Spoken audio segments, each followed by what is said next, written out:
Awal dari film Tendang Bokong ini adalah seorang yang ada di gedung tinggi ini mencoba menjadi superhero dengan cara terjun dari gedung itu.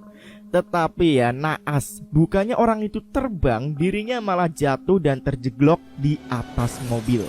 Ya, terus mokat deh. Adegan lalu berpindah ke tokoh utama kita yang bernama Dev, atau kalau misalkan di Indonesia kali namanya jadi Dava kali ya. Seorang murid biasa-biasa aja di sebuah SMA di kota New York. Ya seperti layaknya pada umumnya lah, Dev ini adalah orang yang enggak menonjol banget di sekolahnya. Ya hidupnya juga be aja, kayak nothing interesting kayak gitu loh. Gaweannya juga nge-BF mulu si Dev ini. Terus ya, si Dev ini orangnya halu banget guys. Intinya ini orang tuh pikirannya bokep mulu anjir. Pokoknya kalian gak boleh niru ya, bahaya tau. Nah si Dev ini ternyata juga punya gebetan guys. Tetapi karena dia tuh orangnya halu ya, jadinya susah buat dia punya cewek. Terus guys, sepulang sekolahnya si Dev ini tiba-tiba menyaksikan emaknya yang modar ceplok gitu aja di atas meja makan. Sumpah aneh banget, serius. Singkat cerita guys, Dev dan dua temannya ini sekarang berada di kafe buat nongkrong-nongkrong manis dan baca-baca komik. Terus ya tiba-tiba fokus mereka teralihkan karena melihat seorang anak konglomerat yang bernama Chris masuk ke toko komik itu dan memilih-milih komik. Dev dan kawan-kawannya yang melihat anak itu lalu mencoba mendekatinya nih, biar kalau di sekolah mereka ini gak dibully mulu karena mereka punya teman yang punya power gitu lah ceritanya. Tetapi ya apesnya nih, dirinya malah dihalangi sama security dari anak itu. Lalu Dev dan kawan-kawannya pulang dari toko. Di parkiran dia tiba-tiba dicegat oleh jamet yang memalaknya. Dev yang gak bisa apa-apa, langsung aja dia kayak ngasih duitnya gitu aja langsung loh. Dev di sini agak kesel banget nih guys, ketika ia melihat mas-mas yang ada di jendela itu nonton gitu aja nggak nolong. Ya syukur sih. Dev balik ke rumah.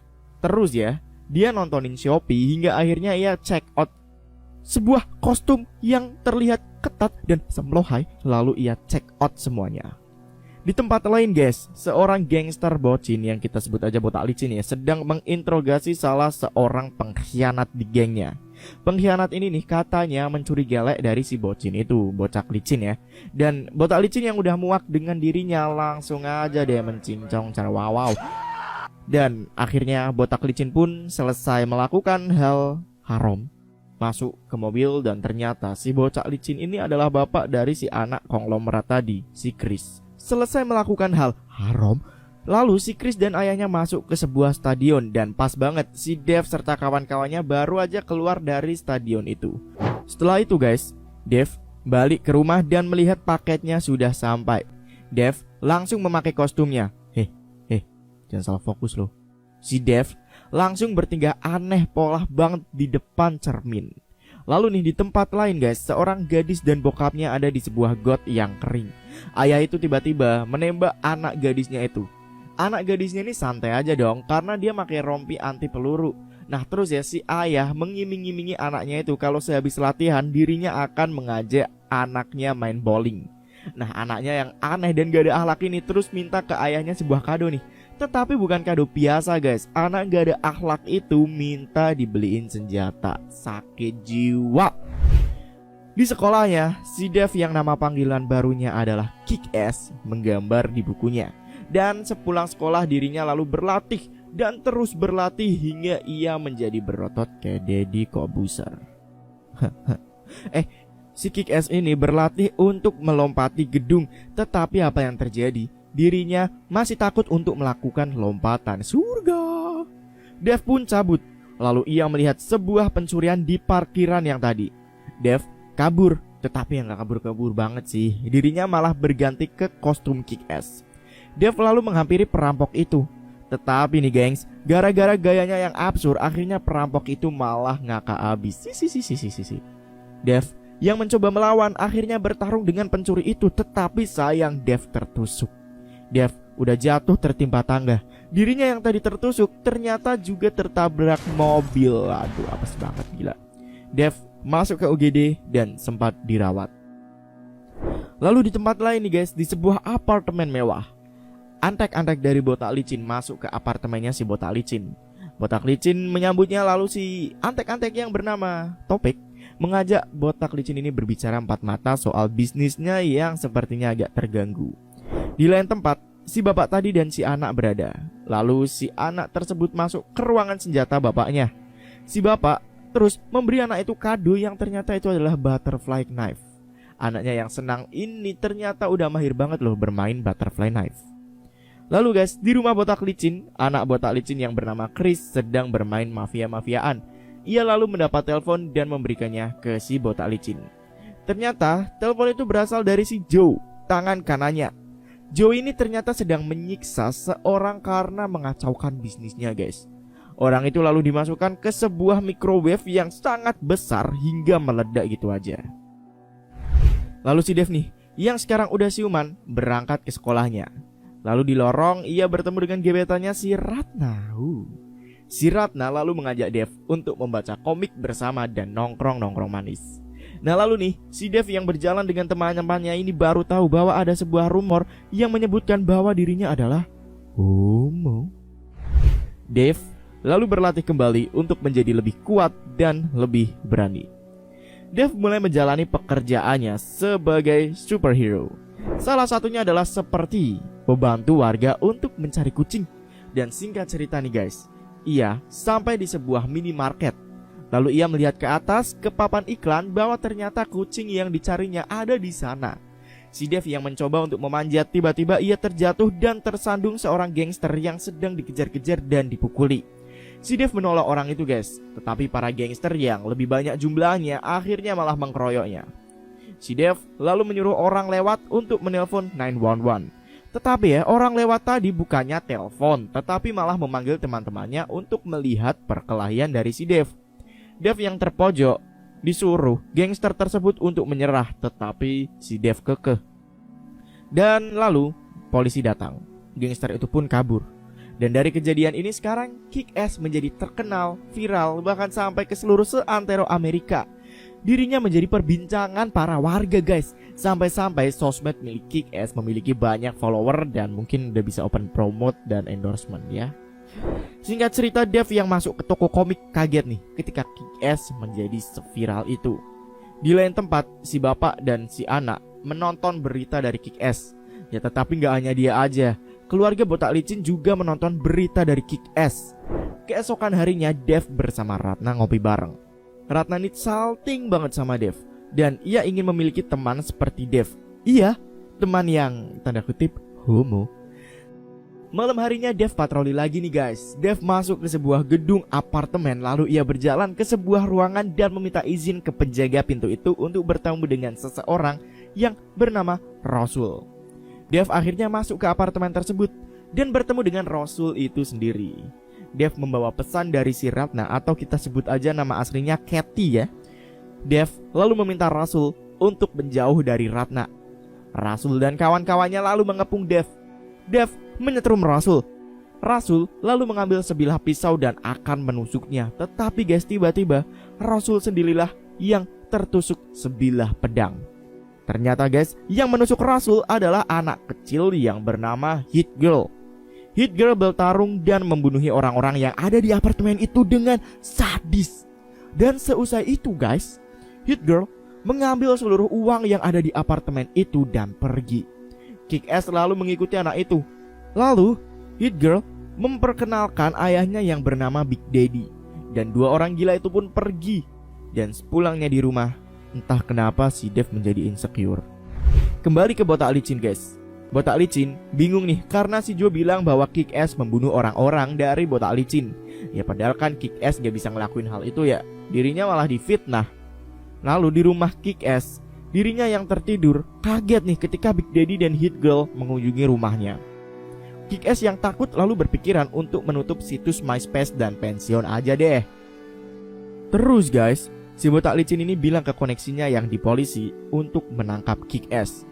Tetapi pihak polisi menolaknya, sedangkan si Hit Girl dan si Big Daddy sedang mengeksekusi seseorang yang berada di mobil dan digencet gitu aja. Aduh. Keesokan harinya guys, si Dev yang sekarang berada di rumah Ratna atau si Kathy yang sedang si Dev pun membantu Ratna untuk memijatnya. Lalu nih di tempat lain, seorang polisi bernama Marcus masuk ke rumah Big Daddy. Ia melihat senjata-senjata milik dirinya nih. Marcus juga membaca komik buatan dari Daddy. komik yang mengisahkan sejarah dari dirinya. Nah, jadi itu adalah alasan Dedi menjadi seperti sekarang, karena si botak licin ini dulu menjebaknya dan membuat istrinya bunuh diri. Nah, singkat cerita, Dedi tiba-tiba datang dan menodongkan senjatanya ke Markus. Markus ingin bertemu dengan Mindy atau si Hit Girl, tetapi Dedi melarangnya. Markus selalu memberi Dedi pesan untuk berhati-hati dengan si botak licin di Amico. Sekarang berganti ke botak licin nih. Botak licin ini tiba-tiba melihat Kick-Ass di jalan. Lah terus si botak ini mengikutinya. Dan saat Kick-Ass ada di sebuah lorong, tiba-tiba botak licin memukulinya. Untungnya guys, ada seorang saksi mata yang melihatnya. Lalu botak licin yang melihat saksi mata itu menembak si saksi mata dan menembak Kick-Ass. Tetapi tahu gak lo? Ternyata itu adalah Kick-Ass yang palsu alias fans dari Kick-Ass. Sedangkan Dev atau Kick-Ass yang asli sedang bersama Katie. Botak licin yang ada di kantornya marah-marah karena ia membunuh Kick-Ass yang palsu. Lalu Chris yang mendengar pembicaraan ayahnya mencoba untuk memberi ayahnya sebuah saran. Chris lalu meminta bahan-bahan ke ayahnya untuk menjalankan rencana bulusnya ini. Dev dan kawannya ini lagi-lagi ngopi dan baca komik. Katie pun datang. Lalu Katie memberitahu mereka bahwa ada superhero baru yang bernama Red Mist. Kawan-kawannya ini lalu seperti tertarik dengan Red Mist. Dev yang agak tersindir lalu mulai mencoba suit baru atau kostum baru dari Kick-Ass dengan tambahan sayap. Ia merasa cemburu nih dengan kehadiran Red Mist. Lalu guys, si Kick-Ass tiba-tiba mendapat pesan dari Red Mist. Dan by the way, Red Mist itu adalah Chris ya, anak si botak licin. Mereka berdua akhirnya bertemu di sebuah lorong. Red Mist mengaku bahwa dirinya ngefans banget dengan Kick-Ass dan menawarinya untuk menjadi partner. Red Mist selalu menunjukkan Kick-Ass mobilnya yang bernama Miss Mobile. Red Mist mengajak Kick-Ass kerjasama, atau lebih tepatnya bukan kerjasama sih, tetapi menjebak Kick-Ass untuk datang ke suatu TKP untuk dieksekusi. Kick-Ass senang sekali karena ia diajak jalan-jalan oleh si Red Mist. Dan singkat cerita sampailah mereka di TKP. Red Mist langsung masuk gitu aja ke dalam gudang yang terbakar. Kick-Ass mengikutinya nih. Red Mist kaget karena teman-teman mafianya pada meninggal dan rencana tidak berjalan sesuai yang diharapkan. Kick-Ass yang ada di dalam TKP itu kebingungan dan hampir kehabisan napas. Lalu Red Mist mengajaknya keluar. By the way nih guys, yang ngomong suaranya Mimin kok beda, suaranya Mimin kok beda. Enggak, iki masih sama. Mong beda mic aja. Yaudah yuk lanjut lagi. Botak licin yang ada di apartemennya nih marah banget karena rencananya gagal. Red Mist selalu memberikan boneka teddy bear yang ternyata itu isinya adalah CCTV. Para mafia melihat isi dari rekaman tersebut dan ternyata bukanlah Kick-Ass yang menyerang gudangnya, tetapi si Big Daddy lah yang membantai seluruh mafia dan membakar gudang tersebut. Si botak licin ini kebingungan nih siapa Big Daddy sebenarnya. Markus lalu menelpon Daddy dan mengabarkan bahwa Daddy kedoknya mulai ketahuan. Nah lalu Daddy akhirnya menyuruh anaknya ini untuk bersiap-siap menyerang si botak licin. Kembali ke Dev ya. Dev sekarang merasa insecure guys. Dia sadar bahwa menjadi superhero tidak semudah itu dan ia berniat untuk pensiun. Tetapi ya sebelum pensiun si Dev masuk ke rumah Katie dengan baju Kick-Ass. Dev membocorkan ke Katie bahwa ia ini adalah Kick-Ass dan ia tidak gay. Katie kecewa dengan hal tersebut. Tetapi ini bukannya Katie marah, tetapi si Katie malah ngajak si Kick-Ass untuk ngeus. Ya, ngeus. Di ruangan senjatanya si Daddy dan si Hit Girl mulai belanja-belanja senjata nih ceritanya. Nah balik ke Dev ya. Dev dan Katie sekarang resmi berpacaran. Dan di toko komik itu si Dev lagi-lagi mengajak Katie untuk ngeus lagi. Di masa pensiunnya, Dev merasa happy banget dan merasa damai. Tetapi tiba-tiba guys saat ia melihat pesan dari Red Mist, Dev merasa dirinya perlu untuk melakukan hal ini sekali lagi. Dan malam harinya di dekat pier, Red Mist dan Kick-Ass bertemu. Red Mist lalu mengelabui Kick-Ass untuk memanggil Big Daddy dan Hit Girl. Sementara Daddy mendapatkan paket persenjataannya dan mulai bersiap untuk melakukan aksinya. Red Mist dan Kick-Ass pun datang ke tempat pertemuan. Mereka akhirnya bertemu dengan Big Daddy dan Hit Girl. Red Mist masuk gitu aja lalu menembak Hit Girl. Sedangkan komplotan Red Mist akhirnya menangkap si Big Daddy. Red Mist meminta agar Kick-Ass dilepaskan tetapi mafia itu menolak. Sepulangnya ke rumah, Red Mist lalu marah ke bokapnya karena menangkap Kick-Ass. Lalu Dirinya dan ayahnya menonton sebuah video yang berjudul Kick-Ass Unmasked. Video itu berisi Kick-Ass dan Big Daddy yang ditangkap dan akan disiksa. Big Daddy dan Kick-Ass yang ada di sana jadi bulan-bulanan mafia tersebut. Dan dalam siksaan yang amat sangat berat, Kick-Ass hebatnya mampu bertahan. Setelah itu guys, para mafia berencana akan membakar Kick-Ass. Tetapi tiba-tiba para mafia itu mati satu persatu. Penonton bingung dong. Dan ternyata itu adalah Hit Girl yang membantai seluruh mafia tersebut. Hit Girl yang bisa membunuh seluruh mafia itu nampaknya telat ketika ternyata ayahnya udah terbakar di seluruh tubuhnya. Big Daddy dan Hit Girl pun mengucapkan salam perpisahan terakhir mereka. Hit Girl sekarang membawa Kick-Ass. Dan di mobil Red Mist, Kick-Ass dan Hit Girl berspik-spik ria. Kick-Ass berterima kasih kepada Hit Girl karena sudah diselamatkan. Ia lalu pulang ke rumahnya Hit Girl. Kick-Ass sebenarnya berniat akan pergi, tetapi akhirnya Kick-Ass tersadar dan mulai berniat untuk bekerja sama dengan si Hit Girl ini. Singkat cerita, di lobi apartemen botak licin, Hit Girl datang ke tempatnya dengan penyamaran sebagai anak-anak SMA. If you know what I mean. Hit Girl lalu langsung menembaki mafia-mafia itu dan naik ke atas. Terus Kick-Ass yang ada di rumah Hit Girl akhirnya mengambil machine gun dan OTW untuk membantu Hit Girl. Hit Girl yang udah ada di rumah botak licin melakukan aksinya. Hit Girl membantai seluruh mafia-mafia yang ada di rumah itu dengan aksi yang keren abis. Hit Girl kaget ketika mafia itu memanggil seluruh bantuan persenjataan. Hit Girl yang kehabisan peluru mencari cara lain nih. Dan lagi-lagi ia berhasil membunuh mafia itu. Terus guys, mafia yang tersisa kebingungan dan memutuskan untuk menggunakan bazooka. Tetapi guys, dari luar Kick-Ass terbang dan datang dengan jetpack GTA-nya dan mulai menembaki mafia-mafia itu dengan machine gun. Hit Girl lalu masuk ke ruangan botak licin. Ia dan Kick-Ass bekerja sama untuk membunuh si botak licin ini. Hit Girl lalu bertarung dengan botak licin sedangkan Kick-Ass dengan si Red Mist. Red Mist dan Kick-Ass yang sama-sama noob akhirnya kalah bareng lah. Sedangkan Hit Girl sekarang udah terkapar dan dipukuli oleh si botak. Ketika botak licin akan menembaki Hit Girl, Kick-Ass datang dengan bacokannya dan langsung menembakkan ke botak licin ini. Botak licin ini pun akhirnya meledak. Red Mist terbangun tetapi ia terlambat karena Kick-Ass dan Hit Girl sudah kabur terlebih dahulu. Mereka pun berkenalan dan mulai sekarang si Hit Girl udah mulai masuk sekolah nih. Kehidupan Kick-Ass juga sekarang menjadi mulus seperti silit bayi. Sedangkan Red Mist sekarang menjadi jahat dan ingin balas dendam ke Kick-Ass. Itulah alur cerita dari Kick-Ass atau Tendang Bokong. By the way, enaknya kita skip film lagi atau langsung aja kita lanjut ke Kick-Ass kedua? Coba tulis di komentar ya teman-teman. Sama nanti gue coba bikin vote deh di komunitas. Kalian pengen Kick-Ass 2 atau pengen skip ke film lainnya nih? Dan by the way, udah dulu ya. Gue capek nih gebacotnya. Tenggorokan gue kering. Gue butuh minum. Gue butuh makan.